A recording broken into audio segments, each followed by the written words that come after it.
Hello again, it's Trudy from Hot Patterns here with another one of our fabulous little YouTube clips, and this one is about one of our more recent styles. This is the Jones Shangri La Jacket, and this is what the envelope illustration looks like.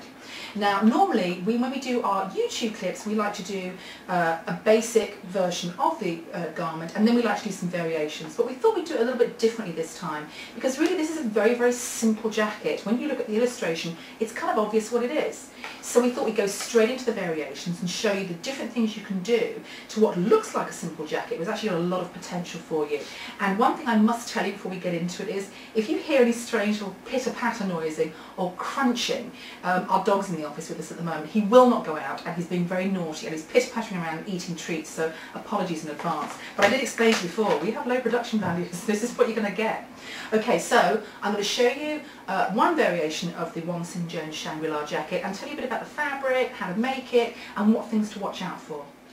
So here is the first variation of the Jones Shangri La Jacket, and you can quite clearly see it's green. Oh yes it is. And I thought what I'd do is I'd first of all tell you about the fabric, because this is a really good type of fabric to look for this jacket. This fabric is a linen tweed, and it's from Gorgeous Fabrics. I bought it last year, so they don't have any more of this on the site, but I do know they have other linen tweeds on the site right now, and truthfully I have to tell you it's one of the nicest fabrics I've ever used to sew a garment with. When I got it, it was quite kind of floppy and loosely woven, and I thought I was going to have a nightmare making this. And you know what, it just slid together beautifully. So anything kind of tweedy, maybe a bit boucle-ish, perfect for this kind of style. Now this is, as I said before, a really simple style. It's got princess seams into the shoulder, two-piece sleeve, collar, revere, really a very standard jacket, but of course the key with this one is it's got a contrast trim. If you look at the envelope here you'll see the dark jacket with the contrast trim. Well, what I've done with this one was I didn't actually want a contrast on it. What I wanted was a very kind of vintagey, retro-y look. So I did the contrast strip in the same fabric, and what I did instead was I used the stitch line where you join the contrast to apply this rather groovy sequin trim. I should admit that much as I like to think of myself as a very kind of, you know, minimalist fashion girl, truthfully I'm an absolute magpie. If it sparkles and if it's green, mine. It's got my name all over it. So when I saw this trim and I knew it was going to sit with this fabric, I just knew this is going to work so well. And it looks great. It looks really nice. Now, a few things to bear in mind when you're making this jacket. The notions tell you, on the back of the envelope, tell you that you need a shoulder pad, and you do. It's only a little half-inch shoulder pad, but if you're kind of sort of under your early 30s, you'll probably be thinking shoulder pads, Dynasty and Dallas. It doesn't have to be like that. I know shoulder pads were big in the 80s, both literally and metaphorically, but the ones we use now are much neater, much trimmer, and what they do is they basically just balance everything up. They just make everything look a bit more slick and a bit more pulled together. So don't fear the shoulder pad. It's just a little half-inch one, and it gives a lovely crisp kind of shoulder line. Now the whole fit on this jacket is quite vintagey in that it's quite trim. I don't mean it's tight, because it's not tight at all. It's just very trim. It kind of holds you nicely, and it's really the sort of opposite of what we'd normally wear as casual wear, you know, kind of groovy t-shirts and stuff. This is much more slick, but it's a perfect jacket to wear really for every day. And I have to tell you, I will be wearing this every day in the fall. Not now in Florida because it's really boiling hot, but even with the sequins it'll look great just over a very simple white t-shirt, maybe some dressy jeans, and it's a really nice kind of go anywhere outfit. I haven't actually changed anything about this from the pattern.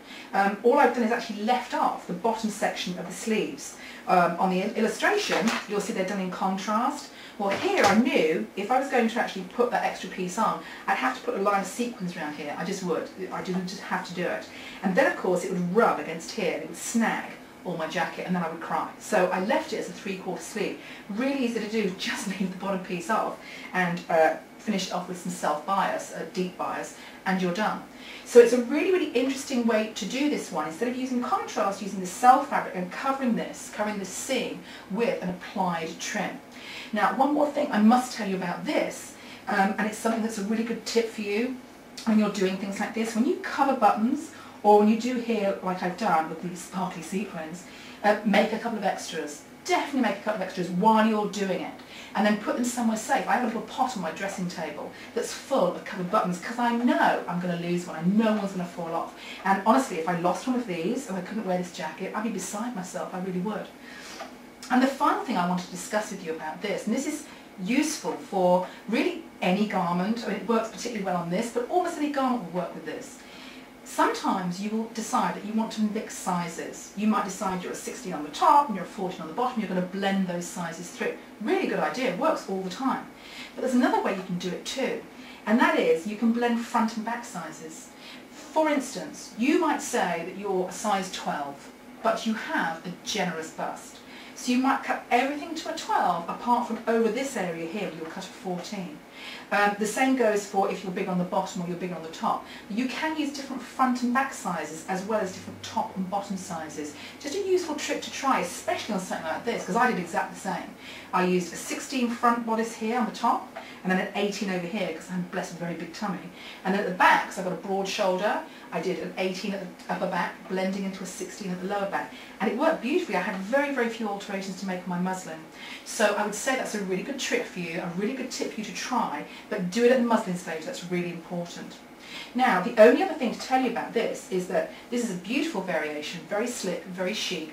It's interlined with a really nice habit lining just to give it a bit more body, but you don't need to do that. But now I'm going to show you small variations.